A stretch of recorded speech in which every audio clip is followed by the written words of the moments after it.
Olá, meus amigos, tudo bem? Vamos começar o estudo do direito eleitoral e nada diferente do que começar com a parte conceitual, tá? Não preciso aqui ficar perdendo muito tempo, não. Por quê? Porque eu quero que você saiba objetivamente aquilo que pode ser cobrado.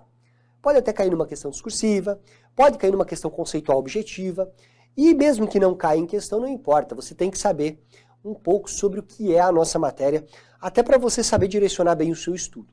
Você vai perceber que o conceito de direito eleitoral é um conceito relativamente simples e eu vou simplificar sempre que possível. Lá no livro digital, eu faço menção, por exemplo, à citação de doutrinadores. Acho legal você ler. Mas para resolver prova, para resolver questão e mais, para compreender a matéria, você tem que ficar ligado em algumas premissas. Vou ser sincero, são 3 premissas do conceito que você precisa saber. Se você souber essas 3 premissas ou 3 características, pouco importa, não tem erro. Você vai conseguir construir um conceito. É como se eu chegasse e dissesse assim, vamos lá, uma prova oral. Imagina, uma prova oral. Não é essa a nossa preocupação, que longe disso nós não temos prova oral nos concursos para os quais nós estudamos. Mas se tivesse uma prova oral e eu te perguntasse o conceito, você vai lembrar das 3 características, você vai inflar o peito e vai conseguir fazer um conceito na hora. E o examinador vai ter que te dar 10. Tá bom? Vamos lá. Quando eu falo sobre conceito de direito eleitoral, primeira coisa que você tem que pensar é o seguinte. O que envolve, o que se estuda no direito eleitoral? Professor, eu acredito que em direito eleitoral nós vamos estudar basicamente a temática das eleições. Ótimo. Quando nós estamos estudando direito eleitoral, nós estudamos assuntos, a normatividade de tudo que for relacionado às eleições. Basicamente é isso. Tá? Essa é a palavra que você mais vai falar aqui. Eleição para cá, eleição para lá, eleição. Ou seja, sobre o ato de escolha dos nossos mandatários, das pessoas que vão cuidar ali, que vão representar o povo brasileiro. Só que estudar as eleições não é tão somente estudar lá o primeiro final de semana de outubro, quando nós temos o primeiro turno, ou se eventualmente acontecer um segundo turno, no último final de semana de outubro. Tem muita coisa que rola antes. Tem muita coisa que pode acontecer depois. Então nós temos que estudar todos os atos que estão em volta, que tratam decisivamente sobre eleições, que estão antes, que estão depois, ou seja, que estão no entorno. Tá? Você vai, por exemplo, só para você ter uma ideia, todo mundo pode votar? Cuidado para não dizer sim. Não, nem todos podem votar. O estrangeiro não vota. O português pode votar? Pode. Ele pode votar aqui no Brasil. O adolescente pode votar? Depende. Se ele tiver 14 anos, não. Mas se ele tiver 16, pode? Também não.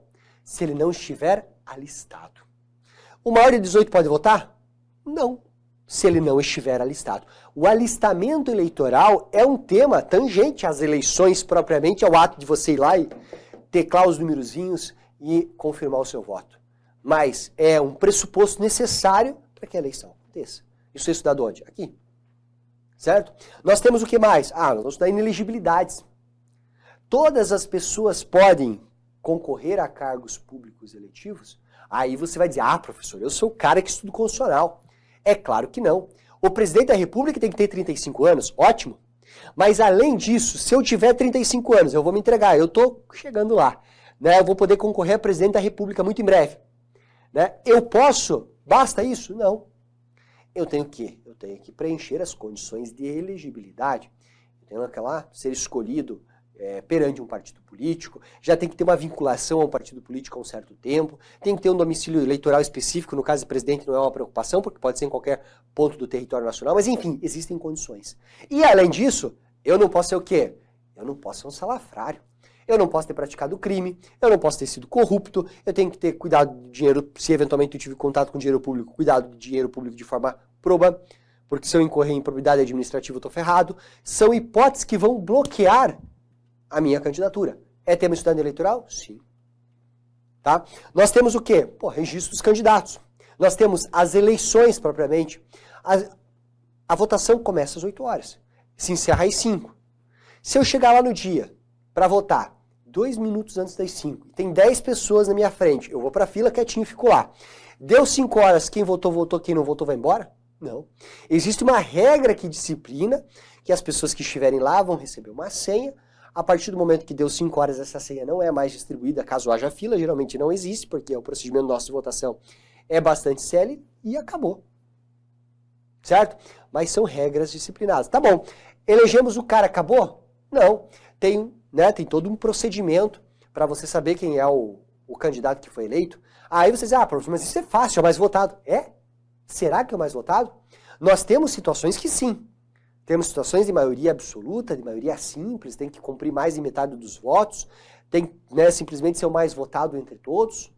Vai depender se a eleição é presidencial, se é uma eleição às vezes municipal, mas o município é pequeno ou grande, tem 200 ou menos, 200 mil mais ou menos eleitores, vai ser um procedimento ou outro.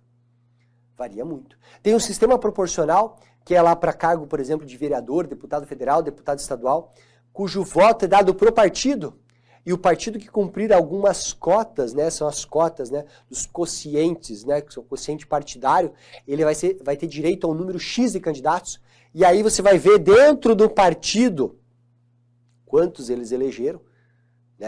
O meu quociente partidário foi 6, ótimo, então eu tenho direito a 6 cadeiras. Veja, é o mais votado? Não necessariamente será. Tem um caso emblemático, que é o caso do, hoje, creio eu que não seja mais deputado federal, do Tiririca, que ele teve uma votação tão expressiva que ele puxou do partido dele candidatos com pouquíssimos votos, frente a outros candidatos que tinham muito mais votos, mas que eram de outros partidos. Não era o mais votado que foi eleito. Claro, ele foi muito bem votado. Mas o fato dele ter sido muito bem votado, e como os votos não são direcionados no primeiro momento para ele, embora sejam também direcionados para ele, foram direcionados para o partido, acabou gerando um efeito de dar várias vagas ao partido de quem recebeu muitos votos. Tá? Então, vejam só, todos esses temas são estudados aqui. Tudo que envolver eleições está dentro do direito eleitoral. Tá? Está dentro do nosso bate-papo aqui, está permeando o nosso assunto. Tá? Vejam, outro ponto. Direito eleitoral é ramo do direito público. Pessoal, isso aqui não tem muita relevância, tá? Eu só coloco, porque vai que parece aquele examinador um pouco mais antigo, mais clássico ali, resolve perguntar se é direito privado ou direito público. É claro que é direito público, moçada.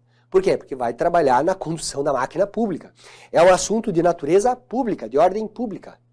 Então, beleza. Outro ponto importante que eu não vou nem anotar, para não cansar você. Nós temos uma disciplina e o que caracteriza uma determinada disciplina é o quê? Ela ter normas e institutos próprios. Tá, vamos lá. O que são normas próprias? Leis próprias. Nós temos o Código Eleitoral, pronto, resolveu. E nós temos uma norma que foi ditada pelo Congresso, por mais que ela seja velhinha, ela foi lá ditada pelo Congresso, e ela se aplica aqui às eleições. Certo? Se aplica aqui ao direito eleitoral. Temos princípios próprios, você vai estudar vários princípios, como por exemplo o princípio da anualidade, que são estudados em direito eleitoral. São próprios do direito eleitoral. Não faz sentido se falar em anualidade no direito do trabalho. Não faz sentido se falar em anualidade no direito administrativo. Faz sentido falar em anualidade aqui. Certo? Então eu tenho normas próprias. E eu tenho também institutos próprios. Vamos lá, você estuda alistamento em penal? Você estuda inelegibilidades em direito administrativo? Não. Você estuda alistamento eleitoral. Você estuda inelegibilidades eleitoral. São institutos próprios da nossa matéria. Tudo isso faz caracterizar a nossa disciplina. Tá bom. Professor, você me falou no início que a aula estava focada em identificar 3 elementos, pressupostos ou características que me permitiriam trazer o conceito da matéria. Certo? Certo. Vamos sistematizar isso, porque no final das contas eu já falei. Veja, só coloquei eleições e direito público aqui. E aí o que eu vou fazer? Vou apagar. Ah, professor, só porque eu estava anotando? Não, pode deixar nas suas anotações. Eu prefiro que você seja um pouco mais prolixo e tenha tudo muito bem anotado, do que eventualmente não ter. Quando eu falo em conceito de direito eleitoral,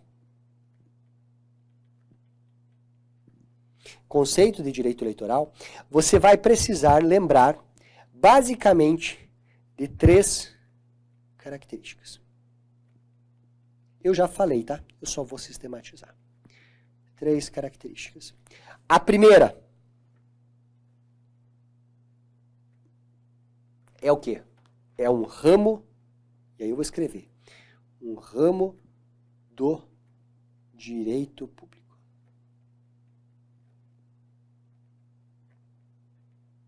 Tá bom, já falamos e você não tem dúvida. É um ramo do direito público, trata de interesses que estão afetos diretamente ao Estado. Segunda característica, nós temos uma disciplina que possui institutos e normatividades próprios. Então, tem institutos e normas próprias. Certo? Vamos lá, institutos, elegibilidade, certo? Alistamento e normas. Código Eleitoral, princípio da anualidade. Vai. E que disciplina que trata de disciplinar. Aqui eu vou trazer uma informaçãozinha a mais. Direitos políticos.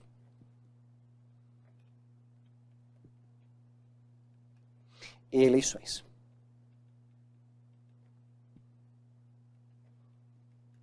Certo?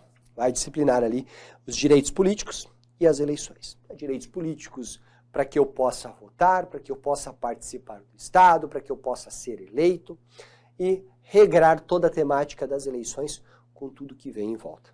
Pois bem, tá aí. Né? Vou deixar você só em tela. Caso você queira anotar alguma coisa, fique absolutamente à vontade, pode anotar. É isso, pessoal. Se você souber esses 3 elementos, você tira um conceito. Vamos lá, prova oral. Chego para você e pergunto, caro candidato, né? Volto a dizer, não tem prova oral, mas vamos lá. Caro candidato, por gentileza, conceitue direito eleitoral. A tua maquininha mental vai lembrar direito público, institutos, normas e direitos políticos e eleições. Você vai dizer, pois bem, é o ramo do direito público que possui institutos e normas próprias que são responsáveis por disciplinarem direitos políticos e eleições. Conceito genial. Se você quiser inverter, trazer de trás para frente, enfim, se você trouxer essas informações, não tem erro, o conceito está dado. Se o conceito está dado, o assunto está encerrado. E aqui eu não preciso perder mais tempo, por assim dizer, com vocês, e eu encerro esse bloco.